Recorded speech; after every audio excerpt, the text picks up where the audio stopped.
I did not hear the explosion first. I felt it under my shoes. The pavement shuddered. The tray in my hands rattled. Heat struck the side of my face one breath later. By the time I turned, the building across the street was already bleeding fire through its windows. People screamed. Chairs scraped backward. Someone slammed into my shoulder hard enough to spill coffee down my sleeve. For 1 second I stood still because everyone else was running away and I should have done the same. Then I heard a child cry from inside the flames. The sound cut through the street so sharply that everything else dropped away. I was 25, poor, exhausted, and halfway through a brutal late shift. No one on that block knew my name. No one expected courage from me. I was a waitress in a cheap apron carrying a dented tray through another cold night. The city treated women like me as part of the background. We cleared tables. We wiped counters. We vanished by dawn. That was why nobody tried to stop me until I was already moving. I crossed the street with my sleeve over my mouth. Heat hit harder near the doorway. Smoke rolled low across the lobby. Men twice my size stood outside, arguing about hoses and exits while the child kept crying. I hated that hesitation more than I feared the fire. So I stepped through the broken entrance. Inside, the air tasted like burning plastic and wet drywall. Sparks drifted through the lobby like angry insects. I called out once and got no answer except the crying again. I followed it toward a collapsed dining area where a little boy was crouched behind an overturned table. His face was streaked with soot. His eyes were too wide. I knelt, told him I had him, and lifted him into my arms before he could decide whether to trust me. He clung to my neck with a force that shocked me. I turned to leave. Then I saw the man behind him. He was pinned beneath a beam. One shoulder was trapped. His suit was too expensive for that ruined room. Even through smoke and flashing alarms, he looked controlled in a way that did not belong to ordinary fear. He was half conscious, but when his eyes opened, they went straight to the boy in my arms. That was when I understood the child mattered more to him than pain did. It was also when I understood leaving would not feel clean. I had come inside to pull one life out. Now the fire was asking whether I could carry the cost of abandoning another. I remember thinking that no one would call me cruel if I ran. I also remember knowing I would call myself cruel later. That settled it. I tightened my hold on the boy and stepped toward the man under the beam. The whole night changed in that moment. What pushed me forward was not heroism. It was anger. I knew too well what it felt like to be invisible while other people decided your value by convenience. My rent was late. My shoes pinched. My manager still called me kid even after double shifts. None of that made me noble. It made me allergic to leaving people behind because a room had quietly agreed they were not worth the trouble. That man might have been rich, cruel, or impossible outside the fire. I did not know yet. In front of me, he was simply trapped, and the child in my arms was looking back at him as if his whole world still lived in that direction. Once I saw that look, I could not pretend saving only one of them would feel enough. I had spent enough nights serving people richer than me to know how quickly crowds decide who matters.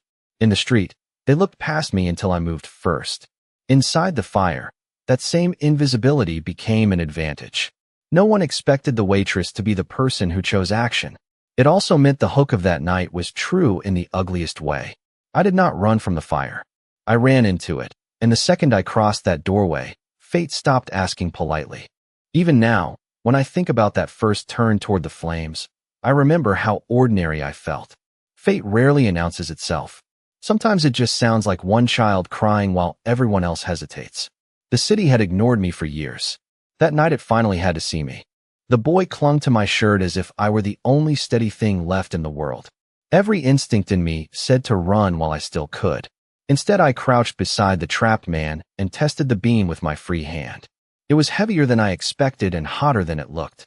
I pulled once. Nothing moved. I shifted my grip, planted my feet, and dragged again with everything I had left. The beam gave just enough.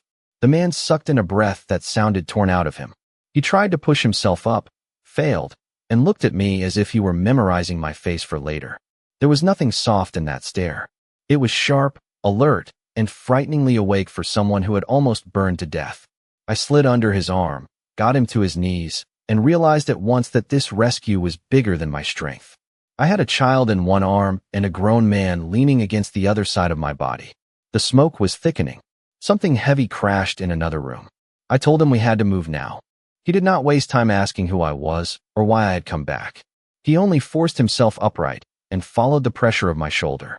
We crossed the lobby by inches. The boy cried once when embers fell near us. The man tightened his hold around my shoulders but kept his attention on the child. That detail stayed with me. Whatever power he carried outside that fire, inside it he was only a father trying not to fail his son. The heat turned savage near the exit. My vision blurred. My lungs burned. More than once I thought we were too late. Then the air shifted. Hands reached in through the doorway. Voices shouted. Someone lifted the boy from my arms. Someone else dragged the man forward. I remember fighting that loss of weight because my body still thought letting go meant failure. Then my knees gave out. As I fell, I saw the man turn back toward me. He was fully conscious by then. His face had gone cold with realization. I was not just a stranger anymore. I was the woman who had walked into fire, carried his son, and come back for him too. I learned their names later. The little boy was Leo. The man was Adrian. At the time, they were only two lives I had refused to leave behind. That refusal attached me to them before any of us had words for it. Looking back, I think Adrian decided something in that doorway too. Men like him probably evaluated risk the way other people check the weather. He should have dismissed me as a desperate stranger who got lucky once. Instead, he looked at me like I had broken the logic of his world. I did not understand the weight of that yet. I only knew that his hand had stayed braced behind Leo's back, even while he half collapsed beside me. He had been hurt, trapped, and nearly unconscious. Yet his first clear instinct was still the child. That made him easier to save and much harder to forget. By the time the medics reached us, my body had already chosen collapse. My mind had not. I kept trying to look for Leo. I kept trying to check whether Adrian was still upright. Someone told me to stop talking. Someone else said smoke inhalation. The last thing I remember clearly is Adrian refusing to move toward the ambulance until he saw where they carried me.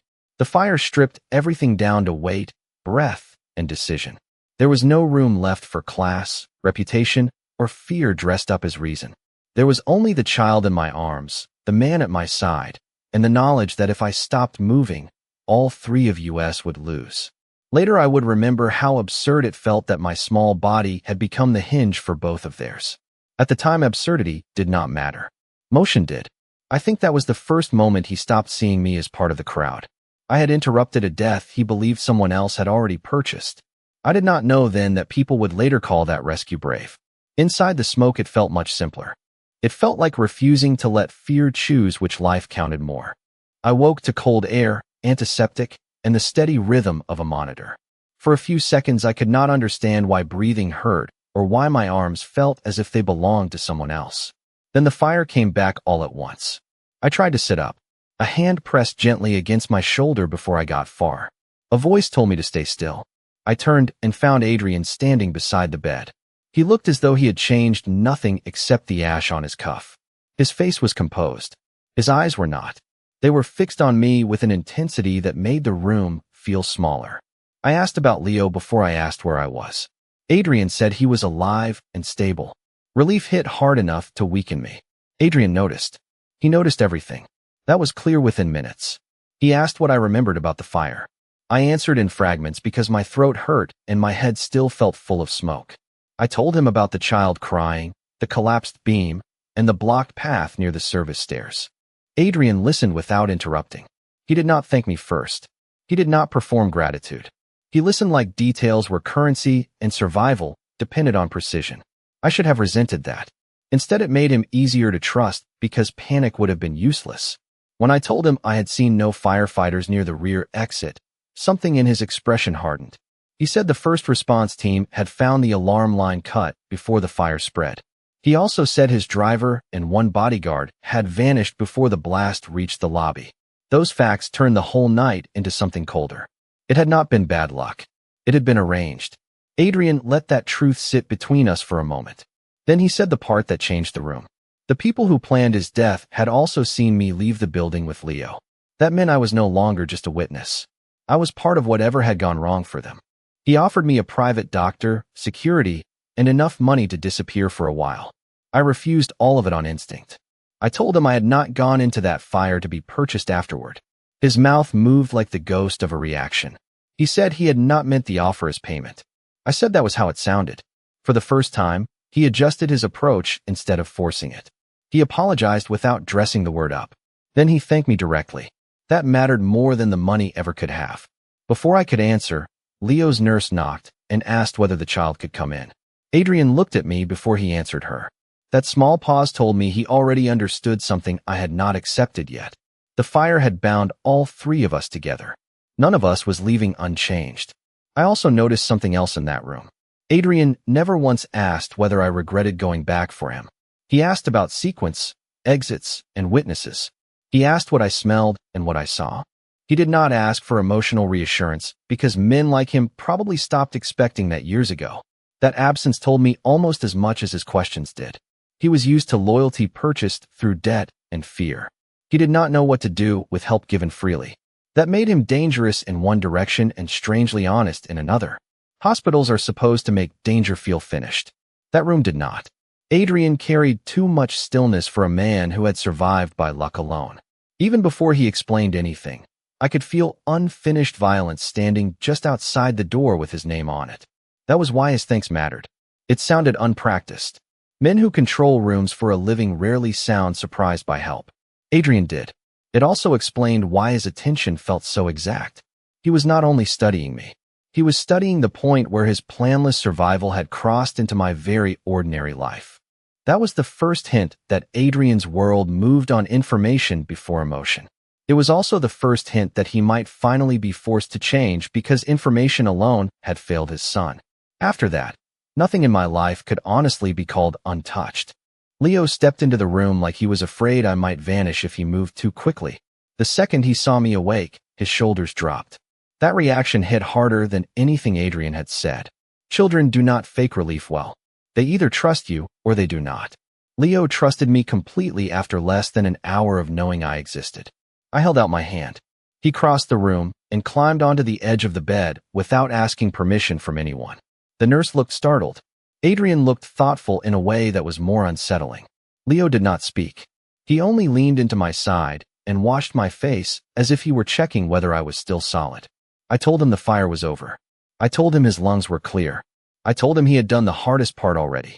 He relaxed in small stages. First his shoulders softened. Then his grip on the blanket loosened. Then he let his head rest against my arm. Adrian stayed back and let it happen. That restraint told me as much about him as any threat could have. He was used to control.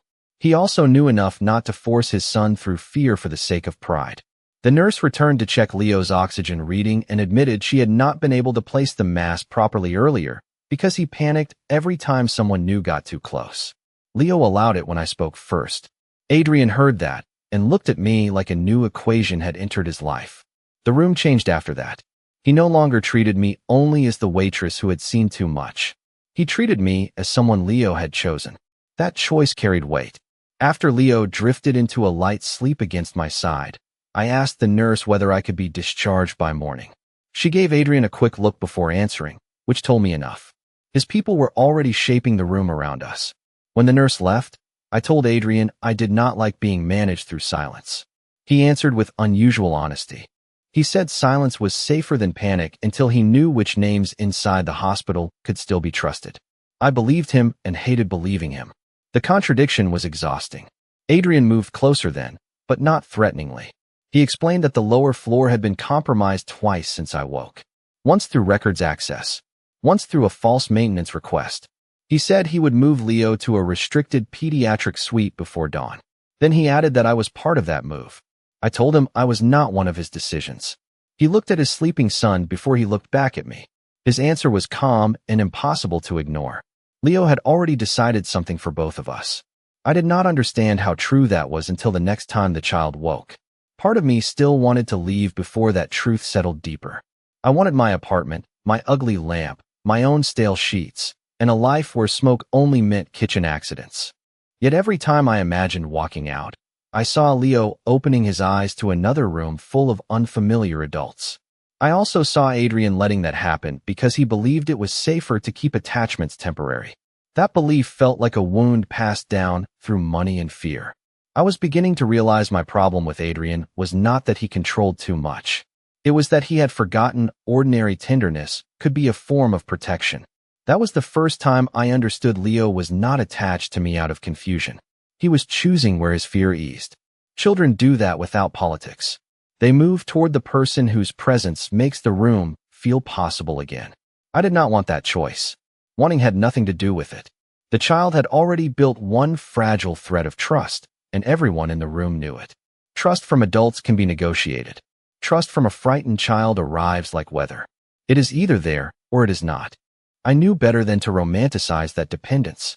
It was born from smoke, shock, and survival. Even so, real attachment often starts in the exact places pride would prefer to ignore. Leo made retreat feel impossible. Adrian brought clean clothes, a meal I did not touch, and another offer of protection before evening. I refused him 3 times in 3 different ways. First, I said I would not take money from a man I had met in a fire. Then I said I did not trust armed strangers more than I trusted my own bad neighborhood. Finally, I told him that safety bought through control still felt like a cage. Adrian did not snap at any of it. He listened, absorbed the refusal, and changed tactics. He asked what I needed instead of telling me what he would provide. That question surprised me enough to earn a real answer. I wanted my manager informed that I was alive. I wanted my mother called before somebody else reached her. I wanted proof that Leo would be treated by doctors instead of guarded like evidence. Adrian handled every request before the hour ended. The speed of it annoyed me because it made his power obvious. The fact that he used that power exactly as I asked complicated my anger. Leo woke while I was still deciding what to do with that complication. He looked from me to Adrian, then back again, as if he were measuring the room for threat. Adrian moved first, probably out of habit. Leo flinched. That flinch broke something open in both of us. I crossed the distance, crouched in front of the child, and asked whether he wanted me to stay. He put one hand around my fingers and said his first clear word since the fire. Safe. He said it while looking at me, not his father. The room went utterly still. Adrian did not hide what that did to him. Pain flashed across his face first. Then came recognition. For all his wealth, planning, and fear, he had not been able to give Leo what the child found in me after one night. I thought Adrian might fight that truth. Instead, he accepted it with a kind of disciplined grief that felt more adult than anger. He asked Leo whether he wanted his father to sit too. Leo nodded without letting go of my hand. That mattered. It was not rejection. It was a bridge. Adrian took the chair on Leo's other side and stayed there quietly while I read a picture book I found on the shelf. He did not know the story. Leo did. I did. Together we made the room feel less like a guarded suite and more like a place where a child could breathe. By the time Leo fell asleep again, Adrian's posture had changed. He still looked dangerous. He also looked like a man who had just seen the exact limit of his own power. When he finally spoke, his voice was lower than usual. He said protection and fatherhood were not the same skill. That was the first truly honest thing he had said about himself. I told him honesty would help Leo more than control ever had. He nodded like the answer hurt. Then he asked whether I would say that again to him later when the room was quieter. That request told me he had started hearing me as more than a witness. I also saw something I had not expected from Adrian. He did not compete for Leo's attention once he understood the child needed me. He watched, learned, and adjusted. For a man built around command, that quiet adaptation mattered more than any speech. It was also the first time I felt the difference between a dangerous man and a careless one. Adrian was absolutely the first. He was not the second. That distinction mattered because I had spent too much of my life around men who treated force and care as the same language. They were not the same language in that room. Leo made that truth impossible to hide. One word from him dismantled every polished lie about what safety looked like in Adrian's world. That was why the room felt irreversible after Leo spoke. The truth was no longer abstract. It was alive between us. That remained. Honesty changed the air between us. It did not make Adrian softer. It made him clearer. He told me Leo's mother had died 3 years earlier and that every adult around the child had responded by building systems instead of comfort. Tutors, schedules, secure cars, vetted staff, reinforced glass, and exit plans had replaced anything messy enough to feel human. Adrian said all of it kept threats farther away, but never taught Leo how to feel safe once fear entered a room. I told him systems were useful for danger and terrible for grief. He accepted the criticism without defense. Then he asked what I would change first if Leo were mine. The question should have been presumptuous. Instead, it felt like surrender. I answered carefully. I said I would stop rotating strangers through the boy's private space. I would let him know exactly who would wake him, feed him, and stay when nightmares arrived. I would trade some elegant control for ordinary routine. Adrian listened like every sentence cost him something. Maybe it did. Outside the suite, his men were already tracing camera feeds, payroll records, and vehicle routes linked to the fire. Inside, we were talking about breakfast tables and bedtime. The contrast made the whole situation feel more dangerous because it was real. Adrian finally admitted that he knew how to build walls faster than he knew how to create peace behind them. I told him that was the first useful thing he had said since I woke up. He almost smiled. Then the phone on his belt vibrated, and the expression disappeared. A woman posing as maintenance had been captured leaving the lower lot in a vehicle tied to one of his cousin Caleb's warehouses. The name meant nothing to me yet. To Adrian, it landed like a blade. He did not explain everything at once, but he explained enough. Caleb managed the West Docks, handled charity shipments, and knew the family's public calendar better than almost anyone. If his name was now touching the fire, then betrayal was no longer theoretical. It was close, personal, and organized. Adrian moved to the window while he listened to the rest of the report. When he turned back, his control had gone colder. He said the hospital suite would not hold for long and that we would move before dawn. He also said the search for the traitor and the search for whoever had seen me in the fire had become the same operation. I asked whether that meant I was trapped in his world now. He answered with more fairness than I expected. He said I still had choices, but none of them led back to the life I had before the fire. I hated the truth of that. I hated more that he respected me enough not to lie about it. Leo stirred in his sleep, reached blindly toward the edge of the bed, and found my wrist without opening his eyes. Adrian watched that small gesture in silence. Whatever he had been about to say next changed shape. He looked at his son, then at me, and made a decision I could feel before I heard it. We were leaving the room before sunrise, and none of us would be moving alone. Before he left to prepare that move, he asked one last question. If I stayed near Leo for one more night, what would I ask in return? I answered without hesitation. I wanted a respiratory specialist funded for the waitress from my diner who still coughed through every shift because she had no insurance. Adrian looked surprised for the first time. Then he said yes immediately. That was the moment he understood my loyalty would never be bought for me alone. My request about the specialist was not charity. It was a test. I wanted to know whether Adrian only valued sacrifice when it served his blood, or whether he could let one act of care widen beyond his own circle. The speed of his yes told me more than gratitude ever could. After that, refusing him became more complicated. I still did not trust his world, but I had started trusting the parts of him that answered Leo before they answered pride. He did not become good because he agreed with me. He became more complicated. Complexity was harder to dismiss and harder to survive untouched. I still wanted distance. I had just stopped believing distance would save anyone cleanly. That was a harder truth than attraction and a more dangerous one. The more clearly he listened, the less he resembled the rigid figure I had first carried out of the fire. That did not make him safe. It made him human enough to matter. The word stayed with me after he ended the call. I expected him to leave again. Instead, Adrian walked back to the bed and told me the hospital floor was closed until his people finished checking every entrance. The calm way he said it frightened me more than panic would have. He spoke like a man who had done this before. 2 guards took position outside my door within minutes, and neither of them wore hospital scrubs. I heard short orders in the hallway, the heavy click of radios, and the soft rush of strangers clearing a space that should have belonged to nurses. Adrian did not pretend any of it was normal. He said the fire team had found the alarm line cut and the rear exit jammed from the outside. Someone had planned the timing. Someone had expected him and Leo to die before the first truck arrived. I should have felt vindicated for sensing danger around him. Instead, I felt cold. That kind of truth does not warm anyone. Adrian asked me to tell him everything I remembered before I heard Leo cry. He did not ask like a detective, and he did not ask like a patient. He asked like a man building the shape of betrayal from scraps. At first, I gave him only obvious details. I told him about the smoke, the heat, and the broken doorway. He listened without interrupting, but I could see he was waiting for the thing my mind had not sorted yet. Then I remembered the smell under the smoke. It was not only burning wood and plastic. It was solvent, sharp and clean, like the degreaser we used behind the restaurant. I remembered a maintenance woman near the service stairs. She wore gloves even though the night was warm. She kept her head down, but she watched the lobby instead of the fire panel. Adrian went very still when I said that. He asked about her height, her voice, and whether her badge was visible. I answered as carefully as I could, and the more I said, the colder his face became.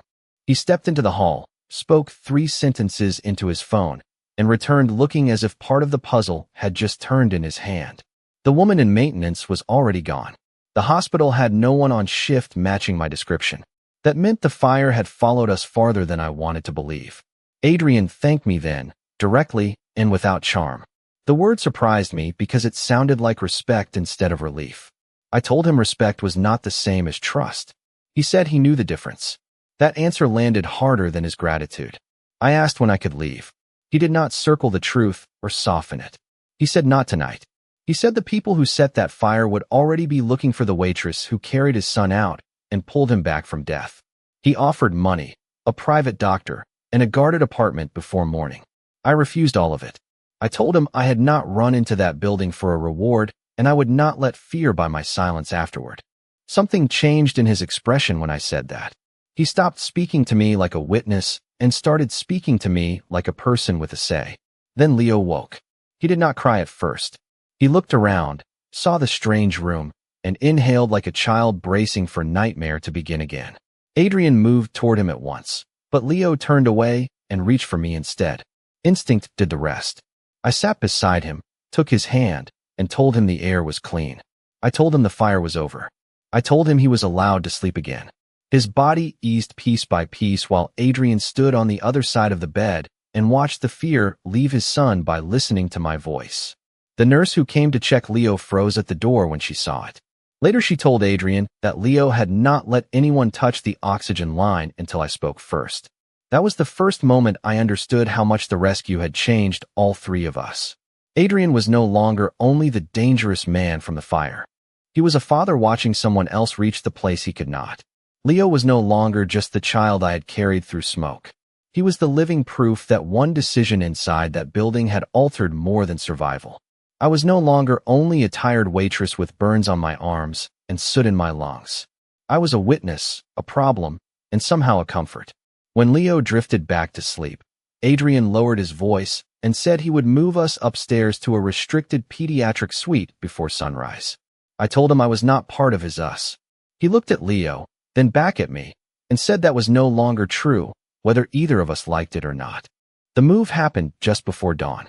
Adrian's men cleared a back elevator, and for the first time I saw what his control looked like in motion. Doors opened before he reached them. Cameras turned away when he nodded. A whole wing of the hospital became quiet because one man decided it should. I hated how efficient it was. I hated more that part of me was relieved. Leo rode upstairs in a wheelchair because the doctors insisted, but he kept one hand twisted in my sleeve the entire trip. Adrian walked beside us without speaking. He watched every corridor mirror, every reflected corner, and every badge that passed too slowly. The pediatric suite looked more like a private apartment than a hospital room. There was a second bed, a sitting area, closed blinds, and a door connecting to a small security office. A fresh set of clothes waited for Leo. Another set waited for me. I stared at them and asked who had authorized that. Adrian answered without shame. He had. He had already sent men to confirm my name, my address, my shifts, and the classes I had missed while unconscious. Anger came back fast enough to steady me. I asked whether he investigated every stranger who saved his life. He said only the ones his enemies might reach first. The answer was practical, infuriating, and difficult to dismiss. I told him that learning my rent and work schedule did not give him the right to manage my life. He agreed. Then he added that it gave him the responsibility to understand what his danger could destroy. That was the first time I heard the difference between control and accountability in his voice. I did not forgive the intrusion, but I stopped treating it like simple arrogance. He had learned that I worked double shifts, sent money to my mother, and stayed in school by counting every hour twice. He had also learned that I hated debt, pity, and men who turned help into leverage. He said it aloud so I would know he had listened. Then he offered me a cashier's check anyway. I laughed because the audacity of it was almost impressive. I told him I would rather return to the diner in smoke-stained shoes than let him buy virtue from me. He did not argue. He only put the envelope aside and asked what I did want. The question caught me off guard. I answered honestly. I wanted a working phone. I wanted my manager called before she fired me for disappearing. I wanted a doctor to examine Leo without 4 armed men staring at him. Adrian gave orders to each request before I finished the list. It annoyed me that he could make action look effortless. It unsettled me more that he actually did what I asked. By afternoon, he had arranged a call to my job, cleared a message to my mother, and removed his guards from the room itself. They stayed outside the suite instead. That small concession mattered because it told me he could choose restraint when it served more than his pride. Leo noticed everything. He relaxed when the room quieted. He changed into clean clothes only after I sat beside him and told him the shirt on the chair was not a trap. Adrian pretended not to react to that sentence, but his jaw tightened. I saw then how little room his world made for ordinary reassurance. He knew how to lock down a floor. He did not know how to convince his frightened child that a clean shirt was safe. The first real threat came disguised as kindness. Near evening, a woman arrived with a stuffed bear, balloons, and a card for Leo. The handwriting on the envelope looked careful enough to pass at a distance, but the name on the card was wrong. It called him Leon. No one who had been in that room would have used anything but Leo. I noticed Adrian notice it at the same time. The woman smiled once too brightly, then reached for the side table without waiting for permission. Adrian caught her wrist before she set the bear down. Security moved in. The smile disappeared. Under the fabric lining of the toy, they found a thin recording device and a folded note containing only one sentence. "You can close doors, but you still breathe our air." Leo never saw the note. He saw Adrian throw the bear across the room instead. The sound made him flinch. I crossed to him before thinking, knelt in front of the chair, and told him the loud part was over. His eyes went to me first. They did not go to his father. Adrian noticed that too. After his men took the false visitor away, he stood at the window for a long time with his hands closed at his sides. When he finally spoke, his voice was quieter than it had been all day. He said the note confirmed the breach was internal. Someone close to him knew where he had moved Leo within hours. He also said I was no longer a bystander caught in bad timing. I was now inside the field of whatever came next. I told him I already knew that. What he did not expect was the rest. I said I would stay until Leo was stable because the child had done nothing to deserve another stranger leaving. I was not staying for his power, his money, or his world. I was staying because one small boy had fallen asleep with his hand around my wrist like I was the last solid thing in it. The name was Caleb. Adrian said it once, and the whole room changed. Until then, betrayal had been an outline with missing edges. Caleb turned it into blood. He was Adrian's cousin, the man who managed the West Docks, signed school donations, and knew which stuffed dinosaur Leo slept with when storms were loud. That was why the wrong card bothered me so much after the bear arrived. The sender had known enough to aim at Leo. He had not known enough to sound like family. Adrian did not raise his voice when he received the report.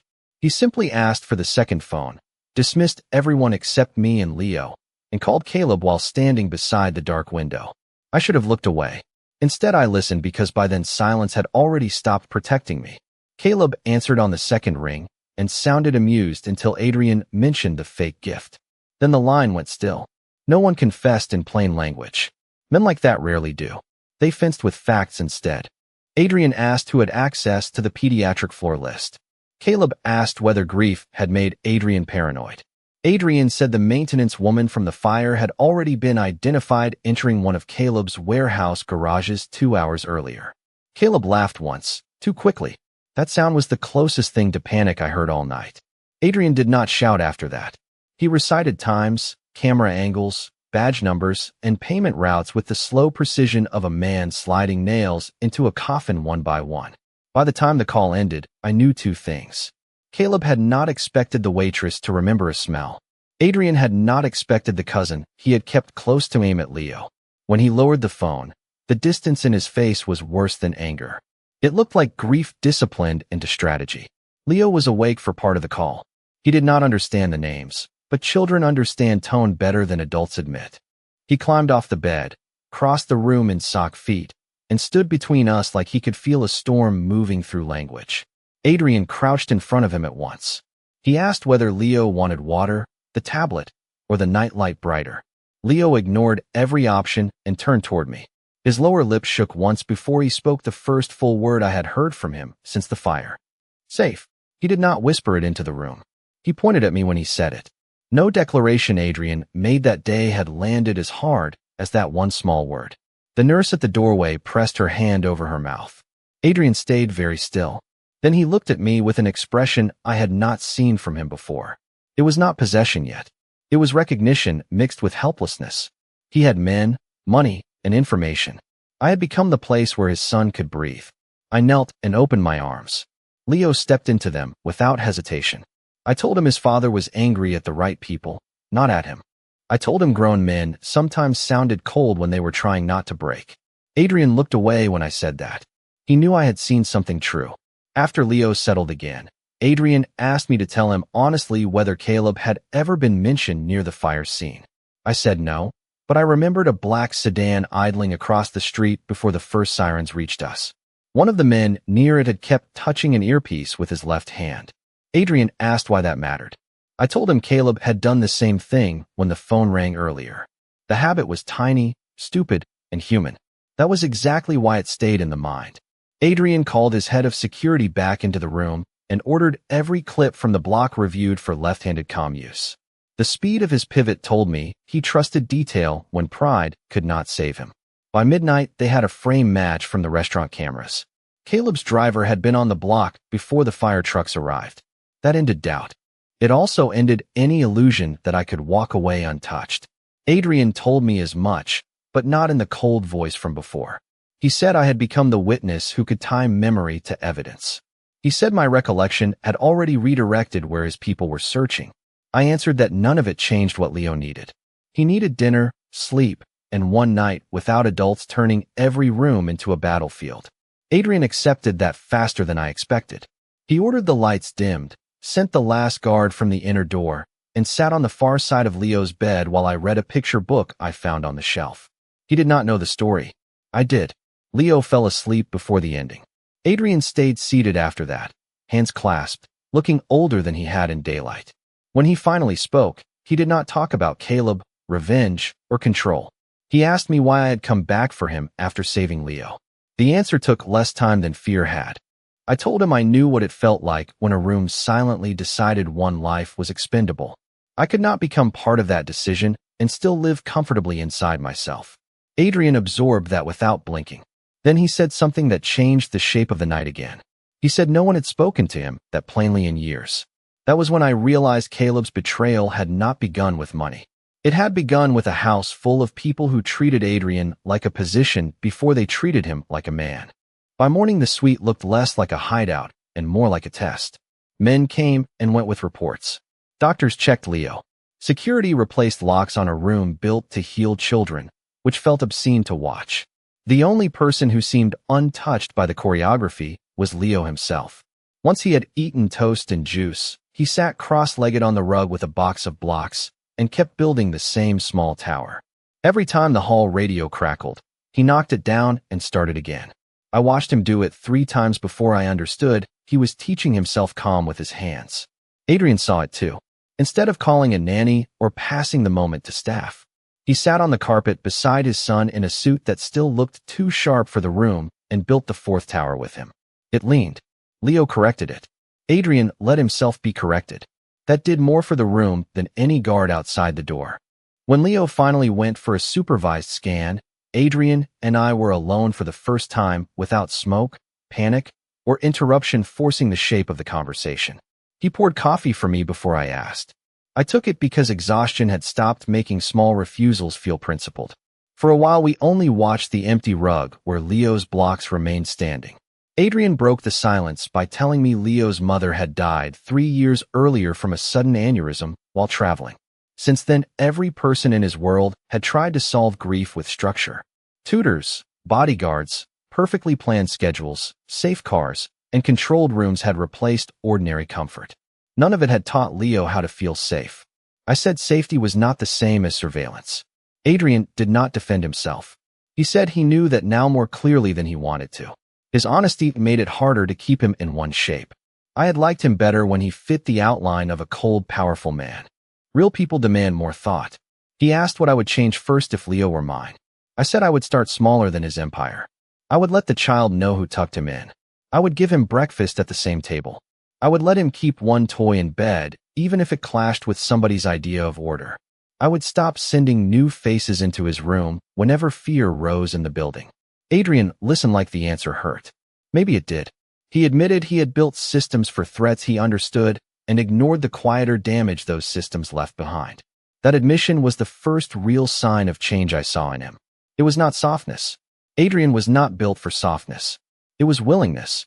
That mattered more. He asked about my life then, not because he had read the report, but because he wanted to hear what the paper could not hold. I told him about community college, the diner, my mother's medications, and the way tired people learn to keep moving because stopping costs more. He said I sounded like someone who had survived without ever being permitted the luxury of collapse. I laughed because it was rude and true. He did not smile until I pointed out that he recognized the pattern because he lived it too. The conversation would have gone somewhere dangerous if Leo had not returned at that moment with a sticker on his shirt and a sleepy expression.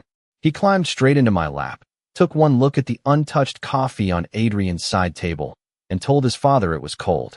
Adrian stared at him like he had just been handed a map to another country. Then he drank it anyway, wincing at the temperature, which made Leo laugh for the first time. The sound changed the room. It changed Adrian more. He loosened his tie before lunch, sent away the extra tray service, and ate the terrible hospital soup with us at a table meant for two. None of that erased what he was. He still took reports between spoonfuls. He still tracked every knock. He began choosing presence over posture whenever Leo looked at him. That was not something money had taught him. It was something crisis had finally forced him to see. When he offered me another envelope that afternoon, it came with different language. He said it was not payment. It was coverage for the shifts I had missed and the bills his danger had interrupted. The distinction mattered. I still refused the money. Instead, I asked him to fund a respiratory specialist for the waitress from my diner who still coughed from kitchen smoke because she had no insurance. Adrian blinked once, then wrote the number himself. That was when I understood I could push against his world and make it bend in useful directions. He understood it too. There was respect in the way he handed the receipt back. Later, when Leo dozed on the couch with his head against my shoulder, Adrian stood at the window and told me his people had confirmed Caleb moved money through a charity warehouse near the river. The same warehouse had received a maintenance shipment on the day of the fire. The fire was not only a murder attempt. It was supposed to create a leadership collapse. With Adrian dead, Leo unreachable, and certain witnesses gone, Caleb could claim emergency control over the docks before sunrise. I said then what had been building inside me since the burn unit. Leo did not need a safer cage. He needed a life that did not feel like we're dressed in better fabric. Adrian turned from the window and looked at me long enough that I could hear my own pulse. Then he said he had spent years teaching everyone around him how not to challenge him. I asked whether he was sorry about that. He said he was only sorry now because the first person willing to challenge him on behalf of his son was a woman he met in a burning building and could no longer dismiss. The next threat announced itself through something ordinary. That was why I noticed it before the guards did. Near dusk, the floor entered a scheduled power test. Hall lights dimmed, backup strips glowed, and a maintenance notice flashed on the wall monitor. Every nurse accepted it. Adrian accepted it for exactly 2 seconds. Then I smelled the same solvent I had smelled before the fire. It came faintly from the service corridor beside the suite, hidden under bleach and recycled air. My whole body went cold. I crossed the room before anyone asked what I was doing and opened the cabinet under the sink where the air intake panel ran behind the wall. The smell strengthened there. Adrian was beside me immediately. I told him it was the same chemical note from the hotel stairwell and the same sharp, clean edge from the false maintenance woman. He did not waste time doubting me. He pulled Leo off the couch, handed him to the pediatric nurse, and ordered the entire corridor sealed. The problem was that the maintenance test had already locked the main elevators on fire protocol. If the corridor vents were compromised, staying in place could be worse than moving. Adrian made the choice in one breath. We took the service stairs. The nurses wanted to wait for hazmat. Adrian said waiting was how children died when grown men preferred procedure to instinct. For once, I agreed with him before the sentence ended. The stairwell smelled cleaner than the room, but not by much. Leo clung to my neck while Adrian led with one guard above us and another below. Halfway down to the restricted loading level, the lower guard stopped so abruptly that Adrian nearly collided with him. A body lay on the landing below in janitorial coveralls, wrists zip-tied, mouth taped, and pulse weak. The real maintenance worker had been hidden there before the test began. That was all the proof Adrian needed. He shoved the emergency crash bar, pushed us into the laundry corridor, and rerouted the team toward the old neonatal wing at the back of the building. The corridor behind us banged once like metal taking force. Leo buried his face in my shoulder. I kept telling him the same 3 truths. I had him. The air was good. We were moving. Adrian heard every word. We almost reached the back freight elevator before the first attacker showed himself. He wore hospital scrubs and carried a supply crate like he belonged there. The disguise would have worked on me yesterday. It did not work after the bear. He moved wrong. He watched the child instead of the adults. I said his eyes were on Leo just as Adrian saw the man's wrist angle toward the coat under the box. The guard fired first. The crate split open across the floor, spilling syringes and a compact pistol wrapped in gauze. The hallway erupted. Adrian shoved the nurse and Leo behind an overturned cart. I hit the elevator alarm with my elbow and dropped beside them. The attacker was not alone. A second shot came from the pharmacy door farther down the corridor, shattering glass over the tile. Adrian took one knee and returned fire with the brutal calm of a man who had already decided which angles mattered. I had no weapon, but I had eyes and memory. The second shooter kept trying to get a line past Adrian, not at him. He wanted the opening behind the cart. He wanted the child. I yelled it. Adrian shifted position at once, broke the angle, and barked for the upper guard to sweep left. The next 10 seconds sounded like a metal storm. Then silence hit all at once. One attacker was down. The other bolted through the pharmacy service door. Adrian would have chased him if Leo had not started coughing. Smoke was moving through the upper floor intake. We could not stay. The freight elevator was still locked. The only fast route left was the laundry lift used for linens and equipment. Its control required a service key card. The nurse did not have one. The dead attacker did. I grabbed it from his pocket with a hand that shook less than I expected. The lift opened. Adrian looked at me once as if cataloging the speed of that choice. Then he herded us inside. The car was too small, too bright, and smelled like bleach. Leo finally cracked there. He pressed both hands over his ears and asked for the fire to stop even though there was no fire around us. Adrian reached for him first, then checked himself and looked at me. I took Leo's hands down gently and said the line that had already become ours. Safe. He repeated it back through hitching breaths, and Adrian closed his eyes for 1 second. The lift opened into the old neonatal wing, sealed since renovation began. It was quiet, empty, and far from the compromised corridor.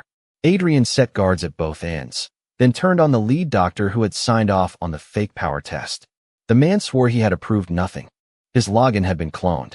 That meant Caleb's reach inside the hospital went beyond one false visitor or one bought orderly. Adrian's world had been hollowed from within.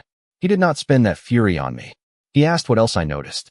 I told him the first attacker wore clean scrubs with the wrong floor color on the sleeve trim. I told him the fake maintenance smell returned before every move against us. I told him the second attacker favored his right leg on the turn. Adrian passed every detail on without trimming credit away from me. By nightfall, his men had the pharmacy shooter on camera limping toward an ambulance bay controlled by one of Caleb's shell companies. If I had not smelled the corridor, Leo could have been asleep in a poisoned room by the time the power returned.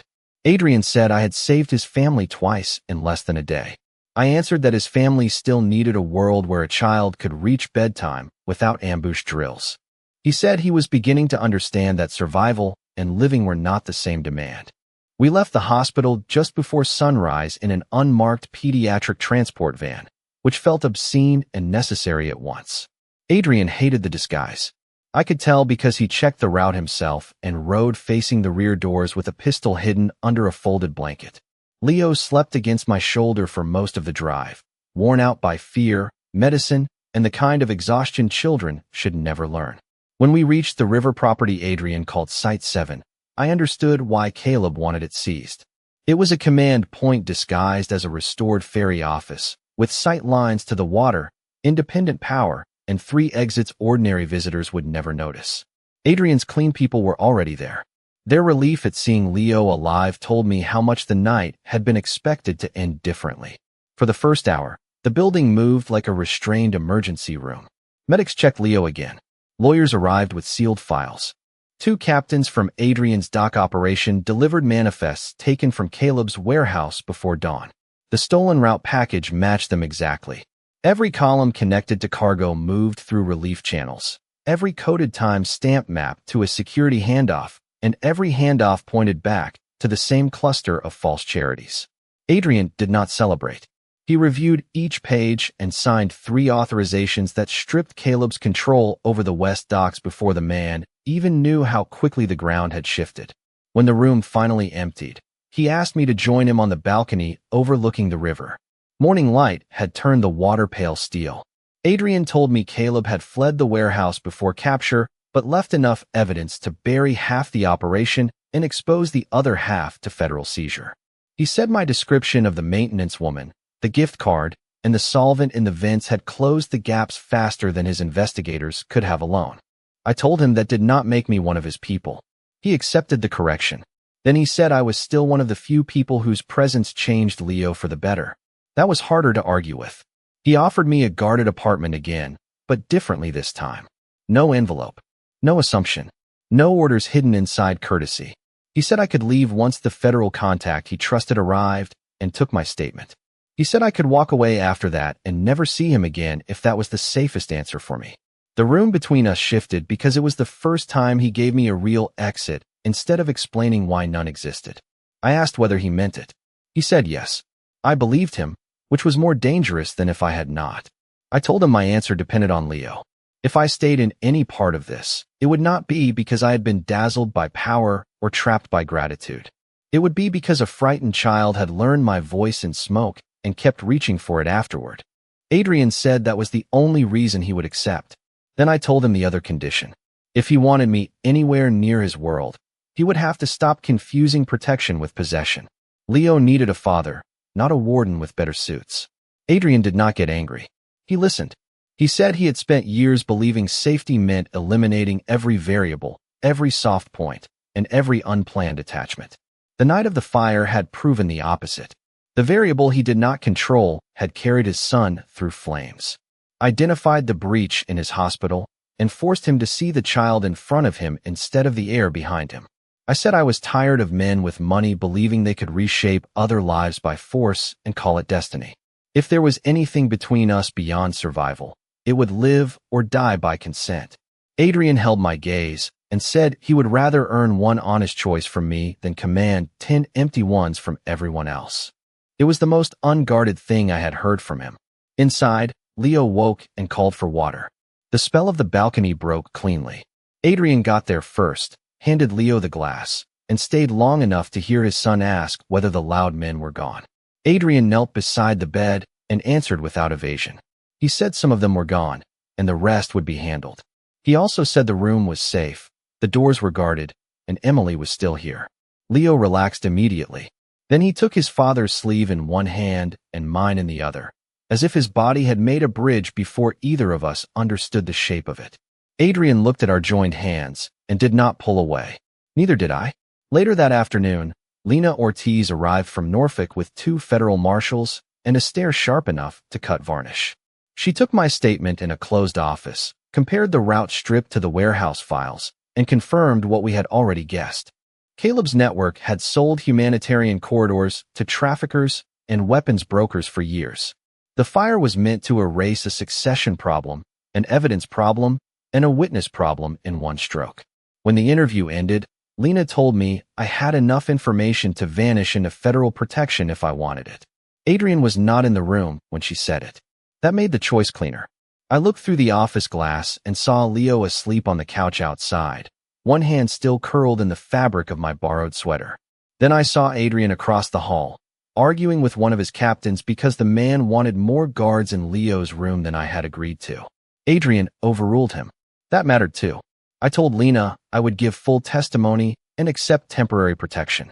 I also said I would not disappear without seeing Leo settled somewhere that felt less like a bunker and more like a home. When I stepped back into the hall, Adrian rose at once. He did not ask what I chose. He asked whether the terms had been fair. That was the moment I knew change in him was real enough to risk believing. We moved to the townhouse on the edge of Brooklyn 2 days later. After Lena's team split the evidence, Caleb's outer ring started folding, and the first arrests hit the news without names. Adrian kept his word about one thing immediately. The place did not feel like a cage. There were no visible guards in the living room, no radios on the kitchen counter, and no men standing over Leo while he ate breakfast in borrowed pajamas. Adrian wanted me to see that he had listened. My testimony to Lena had bought time, not peace. Caleb was still missing. His money was still moving in broken lines, and every station in the city was pretending the violence belonged to unnamed business disputes instead of a war inside freight and family. Yet the townhouse felt like the first space where Leo had room to become a child again. He built pillow forts in the den. He slept through an entire night for the first time since the fire. When he woke from a bad dream on the third morning, he called for both of us. Adrian went first. I arrived seconds later with water.